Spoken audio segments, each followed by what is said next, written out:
Now to the Shoals, where the city of Florence received a second round of CARES Act money to help benefit local businesses. Joining us now live via Zoom is the city's planning director, Melissa Bailey. Melissa, good morning. Thanks for being back on the program. Hi. Absolutely. Good morning, Pat. You bet. You announced the first part of the Florence First Relief Grant back in May. How were you able to secure even more funding now? Well, I would like to say it was, because we were so successful with the first round.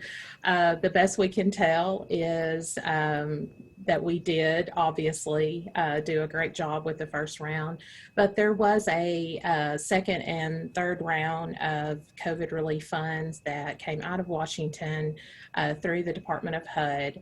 And so we were just very fortunate to not only have been awarded another grant, but also much more than the first round. And, we've looked at other cities in the state that also received funds, but not, they did not receive more the second round like we did. So, in 2020, when there's not a whole lot of great news going around, we'll take that as a good sign. Absolutely. So, Melissa, let's see, 37 businesses receiving the grants earlier this year. Will those businesses who happened to apply but didn't get the money automatically receive money this time around, or did they have to reapply? So, actually, in the first round, we were so glad that we did this. Once we knew that we wouldn't be able to fund everyone who was eligible. We received about 1.6 million in requests, which surprising at the amount, but when you start looking at, what businesses are going through, not so surprising. So what we were really glad that we did in the first round is those that were eligible but we weren't able to fund, we put them in an alternate status. And with the entire idea that if by chance we were able to get additional funding, then we would automatically go to that alternate list. And that's exactly what we did. On the day that we found out that we would receive additional funds, we started sending emails and correspondence out to those alternates and, saying, hey, guess what? It happened and we're going to be able to help you. And of course, the response from them was exactly the same as it was in May from those who we were able to fund. They were just so thankful.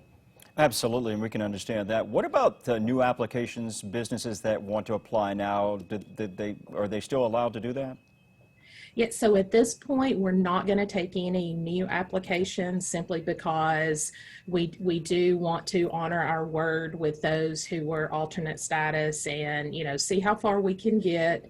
There was some guidance that told us, from Washington that there are certain sectors that they would really like, if possible, to focus on.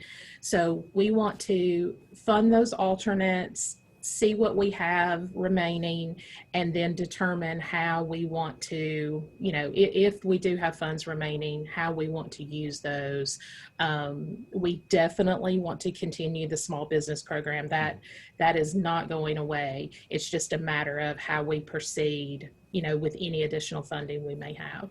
Well, you're definitely right about some positive news, especially during this time, during the pandemic. So that's great to hear. We'll have you back on, continue to give some updates. In the meantime, we do appreciate seeing you and hearing the great news happening out there in Florence. Florence Planning Director Melissa Bailey, thanks again for joining us this morning. Thank you all very much. Have a great day. You do the same. 6:39 right now.